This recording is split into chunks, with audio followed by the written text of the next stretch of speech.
Everyone, আমি মৌসুমি। আমার নতুন একটি ভ্লগে আপনাদের অনেক অনেক ওয়েলকাম। সকাল সকাল দেখুন না, গল্প করার জন্য কত লোক এসে গেছে। আসলে আমি বাড়িতে এলেই না ওরাও চলে আসে আমার সঙ্গে গল্প করতে। এদিকে মার রান্না বান্না প্রায় শেষের দিকে, মাছ হয়ে গেছে আর এখানে চিকেন হবে। আর এই দেখুন না, কালকে রাত্রে আপনাদের দেখালাম না আলুর দমে দিয়েছিল চুই, এইটাই হলো চুই ঝাল। আজকে চিকেনও অল্প করে দেবে। চলুন আপনাদের দেখাই চুইয়ের গাছটা। এই যে হলো চুইয়ের গাছ। এটা দেখতে না অনেকটা ওই পান পাতার মতো, পান গাছের মতো। এটা যতটা বেশি মোটা হয় ডালগুলো তত বেশি টেস্ট হয়। এগুলো তো অনেক দাম, প্রায় 3000-4500 টাকায় আমার মা বিক্রি করে। অনেকগুলো লাগিয়ে রাখে ও বছর বছর বিক্রি করে। এর কিন্তু অনেক গুণও আছে জানেন, পরে একদিন আপনাদের বলবো। চলুন দুপুরে খেতে বসে পড়েছি। রয়েছে মেনুতে পেঁয়াজ কালি আলু ভাজা, সাথে হয়েছে পাবদা মাছের তেল ঝাল, আর এখানে কাতলা মাছের ঝাল, সাথে চিকেন কষা। চলুন দুপুরে খাওয়া দাওয়াটা সেরে নি। মা অবশ্য বলেছিল ডাল করবে, আমি বারণ করলাম, এত কিছু হয়েছে আর ডাল ভালো লাগে না। তো খাওয়া দাওয়া সেরে দুজনে মিলে চলে এসেছি এবারে হাবড়ায়, জুয়েলার্সের দোকানে।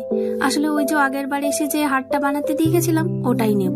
এই যে আসলে আমার শ্বশুর মশাই আমার মেয়েকে, সামনেই যেহেতু জন্মদিন, তো এইটাই আর কি গিফট করলো আমার শ্বশুর মশাই মেয়েকে। কেমন হয়েছে গিফটটা জানাবেন। এবারে যাচ্ছি মামা বাড়ির দিকে। আর এই রাস্তাটা দেখে অনেক কথা মনে পড়তে যাচ্ছি। এখানে না বন্যা হয়েছিল একবার, তো মামা বাড়ি গেছিলাম সবাই মিলে নৌকায় করে, সেটাই ওকে গল্প করতে করতে যাচ্ছিলাম। চলে এসেছি মেজো মামার বাড়ি। প্রথমেই এই যে একটু আগেই দিদি বেরিয়ে গেল জানেন, দিদির সঙ্গে আর দেখা হলো না। এটাই হলো মেজো মামার বাড়ি। আর ওই যে দূরে দেখছেন ওটা হলেন আমার মেজো মামি। চলুন মেজো মামাকে এবারে এখানে নেমন্তন্ন করে তারপর যাব অন্য মামার বাড়ি। আর যেতে যেতে আমি তো জমে যাচ্ছি প্রায় ঠান্ডায়। মনে হচ্ছিল যেন বাড়ি থেকে একটা কম্বল চাপা দিয়ে এলে ভালো হতো, এদিকে মারাত্মক ঠান্ডা। কিন্তু চলে এসেছি এবারে আমার ফুল মামার বাড়িতে নিমন্ত্রণ করব বলে। এইটা হলো আমার ফুল মামার বাড়ি। গেটে ঢুকতে না ঢুকতেই দেখছি এই যে কি দারুণ একটা লাল ফুলের গাছ, দারুণ লাগছিল ফুলটা। চলুন ভেতরে যাই। আর এখানে এসেই হচ্ছে গল্প। তার মধ্যে ওদিকে গিয়ে মামা এত সব রেডি করে দিয়েছে, ডিমের অমলেট, মিষ্টি, সব কিন্তু মামা নিজের হাতেই করেছে, মানে ডিম ভাজাটা।